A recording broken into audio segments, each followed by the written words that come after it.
व्रण सामाजिक दूरी पर ग्रहण।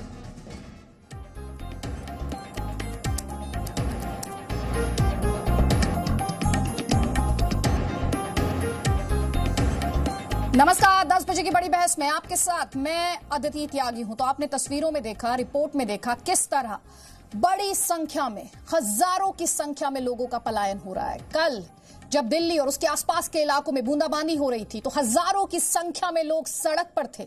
जब हम और आप घर पर थे, सर पर छत थी, सोने को बिस्तर था, तब ये लोग सड़क पर धक्के खा रहे थे।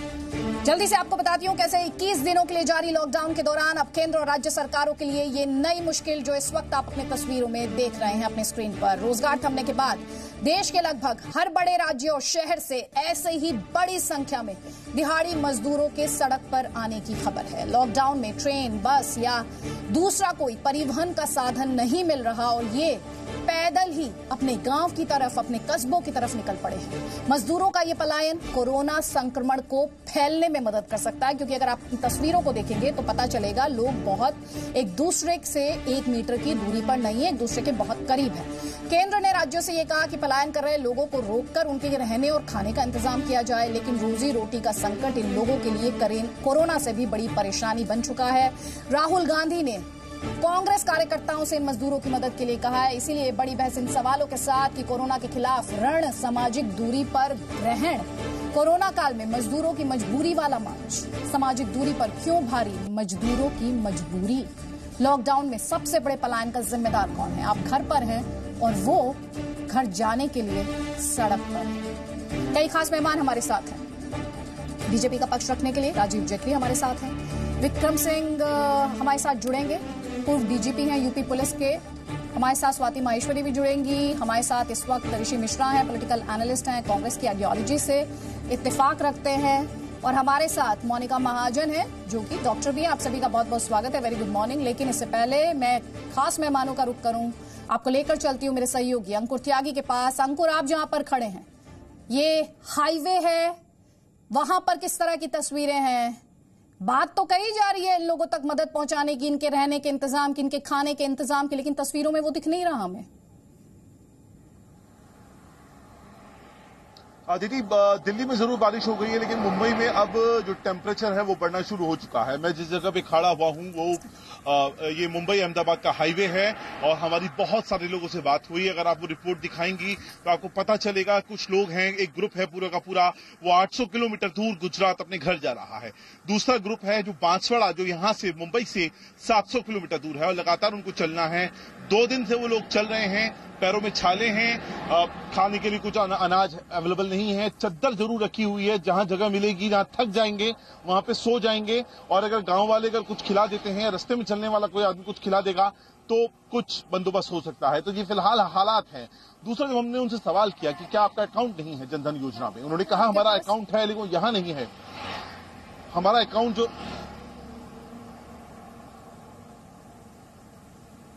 4 मजदूरों की मौत की भी खबर आई, उसे लेकर आपके पास डिटेल्स हैं?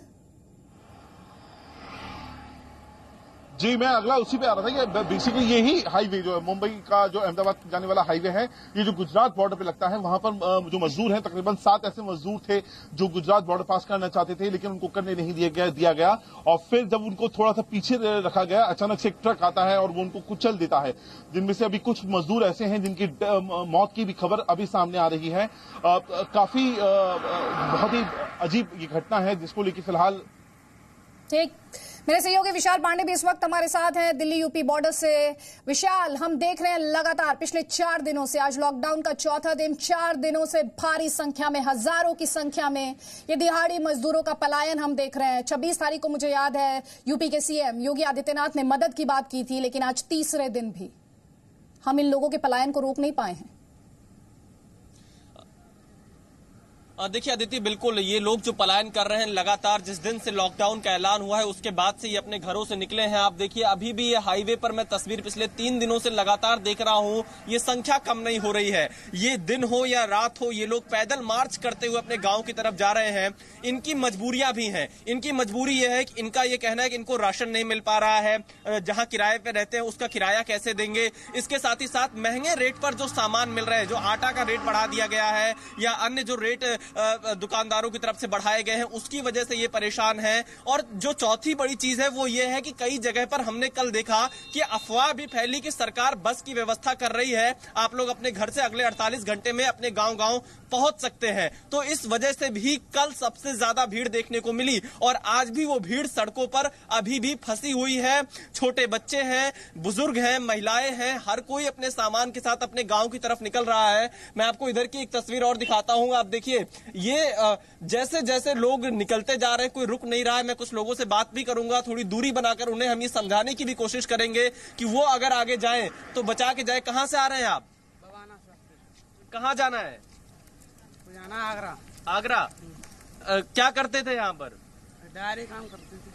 अच्छा, तो आपको पता है महामारी फैली हुई है कि बचाव करते हुए जाएंगे कि ऐसे भीड़ में एक साथ जाना उचित नहीं होगा? तो बचाव करके जाएंगे ना। इनसे पूछिए विशाल, इन्होंने कुछ खाया है? कहाँ से आए हैं? इनके पास खाने का सामान है? किसी ने कोई मदद की है? पूछिए जरा इनसे। पैदल जा रहे हैं। कुछ खाया पिया आपने? हालांकि देखिए इनके हाथ में एक बिस्किट का पैकेट इस वक्त देख पा रहा हूँ, बिस्किट जरूर खा रहे हैं। कुछ खाया पिया आपने? ये बिस्किट ही मिलता है रास्ता में, यही खा रहा हूँ।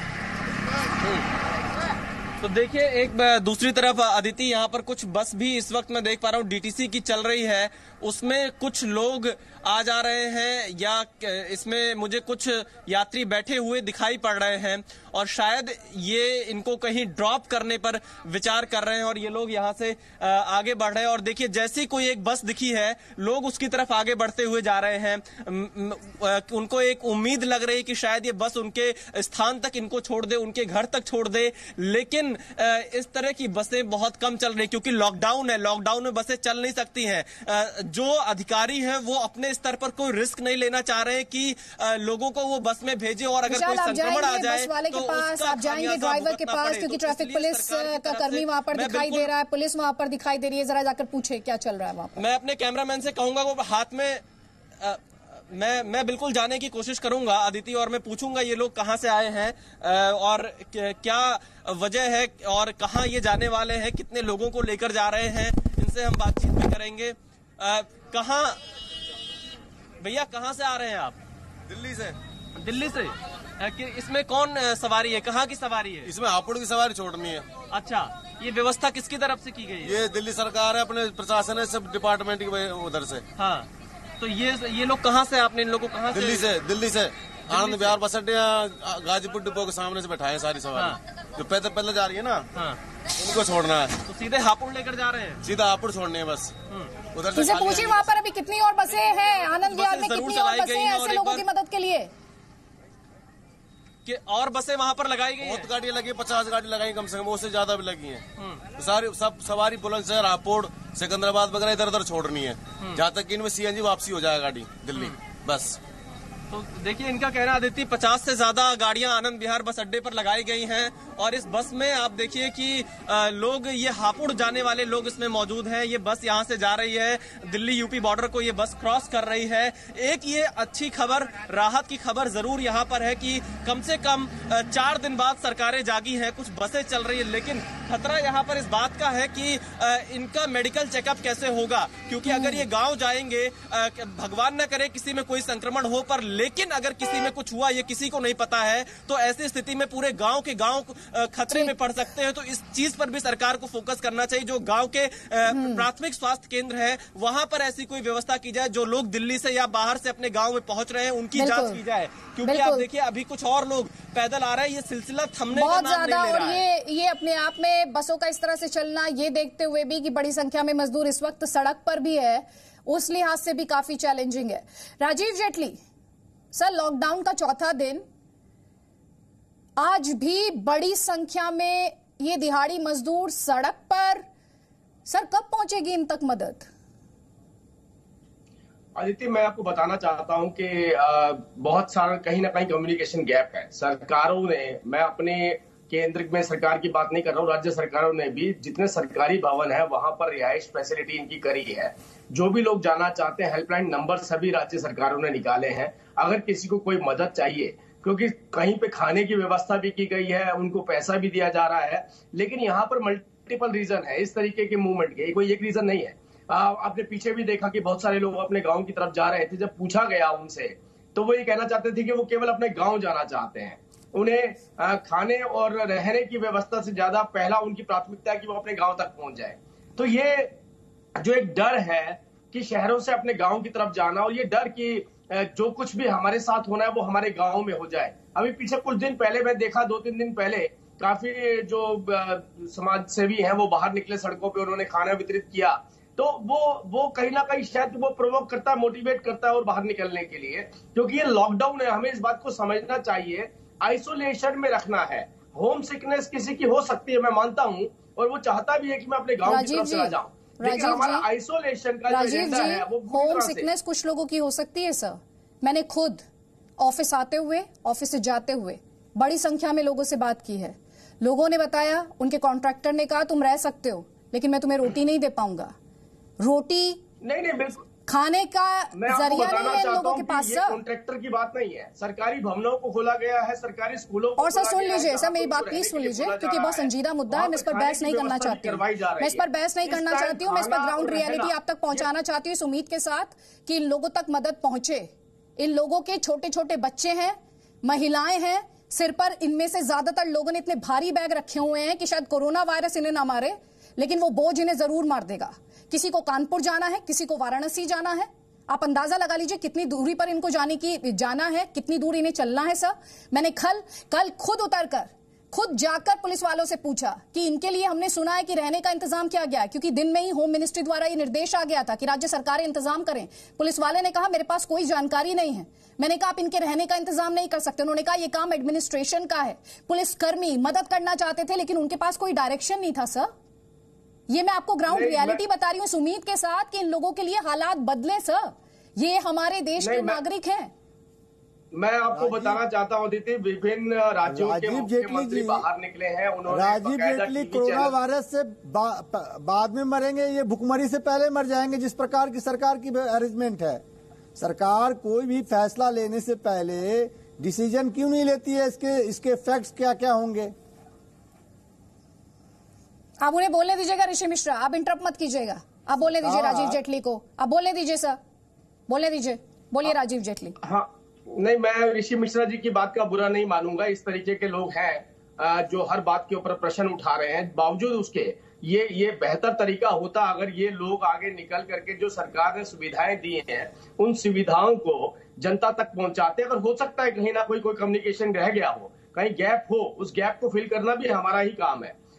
आज कल मुख्यमंत्रियों ने बाकायदा टीवी चैनल के ऊपर आके, आपने देखा हरियाणा के मुख्यमंत्री आए, उत्तर प्रदेश से ऊर्जा मंत्री आए, उन सबने बताया क्या क्या हमारे नंबर है, हेल्पलाइन नंबर है, कहां कहां पे हमने ये सुविधाएं दी है, कहां कहां आप जा सकते हैं। मैं आपको फिर बता रहा हूं कि मल्टीपल रीजन है, केवल रहना और खाना शायद एक वजह नहीं है। हर व्यक्ति ये चाह रहा है कि मैं अपने गांव की तरफ जाऊंगा तो मैं ज्यादा सुरक्षित महसूस करूंगा, लेकिन आइसोलेशन का हमारा जो एजेंडा है वो पूरी तरह से खत्म हो जाता है। वो शहरों से इसीलिए प्लानिंग, सरकार द्वारा प्लानिंग बहुत अहम हो जाती है। अगर 21 दिन का कंप्लीट लॉकडाउन का कॉल है और हजारों की संख्या में लोग, अगर मैं देश की बात करूं तो शायद लाखों की संख्या में ये लोग होंगे, सड़क पर हैं, तो कंप्लीट लॉकडाउन का जो कॉल है वो पूरे तरीके से डिफीट हो जाता है, हमें सोचने के लिए मजबूर करता है। ऋषि मिश्रा बोलिए, जल्दी से बोलिए।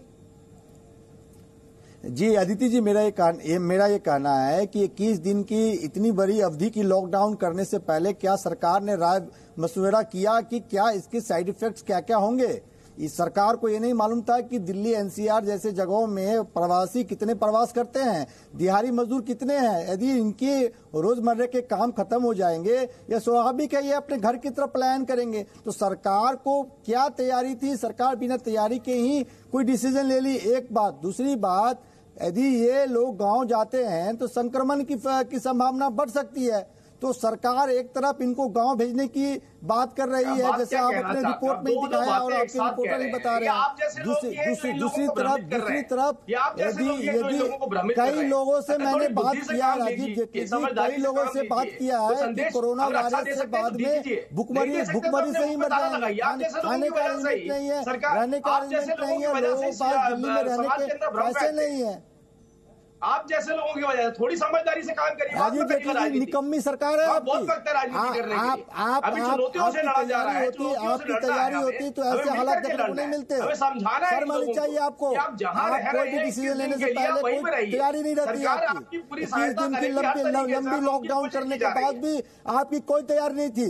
प्रधानमंत्री रात में आते हैं और लॉकडाउन की घोषणा कर देते हैं। क्या आपने विपक्षी पार्टियों से राय मशवरा किया? क्या सामाजिक संगठनों से आपने राय मशवरा किया? लॉकडाउन में आपने क्या स्टेप उठाया? खतरा नहीं है, इन जैसे लोगों से खतरा है। निजी आपसे सवाल उत्तर प्रदेश में फंसे लोगों को उनके घर तक पहुंचाने के लिए ये लेटेस्ट इन्फॉर्मेशन इस वक्त आ रही है। थोड़ी देर पहले दिल्ली सरकार, क्योंकि डीटीसी की बस आप देख रहे थे स्क्रीन पर, उन्हें ड्राइवर कह रहे थे कि दिल्ली सरकार द्वारा हापुड़ बुलंदशहर जाने वाले जो लोग हैं उनके लिए बसें चलाई जा रही हैं। अब हम आपको बता रहे हैं उत्तर प्रदेश में जो लोग फंसे हैं उन्हें घरों तक पहुंचाने के लिए अब 1000 बसों की व्यवस्था की गई है। मेरे सहयोगी विशाल पांडे का रुख कर लेते हैं। विशाल, और क्या डिटेल्स सामने आ रहे हैं? कैसे ये बसें इन मजदूरों तक पहुंचेंगी? कैसे ये व्यवस्था होगी पूरी? देखिए अदिति, 1000 बसों की व्यवस्था यूपी सरकार की तरफ से की गई है। जो लोग दिल्ली या आसपास के राज्यों से यूपी में अपने गांव के लिए निकले हैं उनको उनके घर तक पहुंचाने के लिए व्यवस्था की गई है। लेकिन यहां पर एक चीज जी न्यूज बार बार ये साफ करता है, कोई भी व्यक्ति अपने घर से ना निकले। ये बसें सिर्फ उन्हीं लोगों के लिए व्यवस्था की गई जो रास्तों में फंसे हुए हैं। इसे बिल्कुल ये ना माना जाए कि जो कोई अपने घर में है हर किसी को सरकार गांव छोड़ेगी, ऐसा नहीं है। जो लोग पिछले 2-3 दिनों से 4 दिनों से लगातार रास्तों में फंसे हुए हैं, अपने घर जाने के लिए पैदल चल चुके हैं, ये व्यवस्था उनके लिए की गई है। नए लोगों को इस तरह की कोई सुविधा नहीं दी जाएगी क्योंकि लॉकडाउन है, उन्हें अपने घर में ही रहना होगा। पर जो लोग फंसे हुए हैं उनको उनके लिए 1000 बसों की व्यवस्था की गई। देखिए मैं आपको एक तस्वीर दिखाता हूं अपने बाईं तरफ। अदिति, ये तस्वीर हर किसी को, सभी देश के लोगों को देखनी चाहिए। एक ये परिवार है, रिक्शे पर बैठकर अपना पूरा सामान रखकर अपने बच्चे को गोद में लेकर ये उत्तर प्रदेश के लिए, संभल के लिए निकले हैं दिल्ली से, और इसी रिक्शे से ये जाएंगे। ये तस्वीर अपने आप में ये बताती है कि किस कदर लोग मजबूरी में यहां पर अपना घर बार छोड़कर जहां रहते थे वो अपने गांव की तरफ जा रहे हैं। आप क्या करते थे, कहां रहते थे यहां पर, और अब कहां जा रहे हैं? हरियाणा से आए हैं, रात वहाँ थे, दिल्ली में थे। हाँ। कल हरियाणा से आए थे, रात दिल्ली रुके। दिल्ली से सुबह 3 बजे चले। क्या परेशानी आई आपके सामने, क्यों आपको संभल के लिए? खेती में काम करते थे वहाँ, और खेती बाड़ी का काम बंद हो गया। कि भाई हम यहाँ खेती में काम ही नहीं हो रहा तो हम पैसे कहाँ से देंगे? जब तक था 3-4 दिन तक हमारे पास पैसे, जब तक खाया पैसे नहीं तो क्या करें? घर तो जाएंगे। बच्चे ने खाना, दूध पिया है, खाना मिला कल रात में? कल तो मिला था। हाँ। कल कहाँ पर रुके थे? दिल्ली में रुके थे कल, निहाल विहार। तो अब आप इसी रिक्शे से संभल तक जाएंगे? रिक्शे संभल से पहले है कमा। हाँ, वहाँ जाएंगे। अभी खाने पीने की व्यवस्था है? रोटी है हमारे पास कल लगी, रास्ते में कहीं खाएंगे जाकर। तो देखिए अदिति, मैं आपको ये भी आप तस्वीर देखिए। अभी यहाँ पे कुछ पुलिस वालों ने इस परिवार को केले और सामान खाने पीने के दिए हैं, लेकिन ये तस्वीरें अपने आप में गवाह है किस तरह से ये मजदूर जो दिहाड़ी पर काम करते थे, जो रोज कमाकर अपनी रोजी रोटी की व्यवस्था करते थे, आज वही अपने गांव की तरफ जा रहा है। और इसको लेकर अब बड़े पैमाने पर सरकार को कुछ करना होगा, क्योंकि ये भीड़ इतनी ज्यादा है कि कैसे लोगों को राहत मिले, इस पर काम करना होगा। और दिल्ली सरकार हो, हरियाणा सरकार हो, यूपी सरकार हो, केंद्र सरकार हो, सरकार कोई भी हो, इस वक्त बंदिशें तोड़ देनी चाहिए। सिर्फ इसी पर काम करना है, कैसे इन लोगों को घर पहुंचाए। बिल्कुल। और विशाल, जब आप ये तस्वीरें दिखा रहे हैं जिसमें एक रेडी में एक परिवार है, जरा सोचिए जो लोग सड़क पर हैं, जिनके बच्चों के पास तो ये रेडी भी नहीं है, जिन्हें पैदल ही चलना पड़ रहा है, उन महिलाओं के बारे में सोचिए। कितनी दिक्कत, बारिश हो रही है, तेज धूप है, अलग जगह अलग तापमान है, कई 100 किलोमीटर की दूरी है। ये लोग कैसे इस वक्त मैनेज कर रहे होंगे? मदद आनी शुरू हुई है। डीटीसी की बस आपने देखी थोड़ी देर पहले, अब यूपी सरकार द्वारा 1000 बसों की बात कही जा रही है। इस बहस को आगे बढ़ाएंगे। डॉक्टर्स हमारे साथ हैं, आप सभी का मैं रुख करूंगी इस उम्मीद के साथ कि इस पर सियासत नहीं, गंभीर बात होगी, लोगों तक राहत पहुंचेगी। लौट रहे हैं बस एक छोटे से ब्रेक के बाद।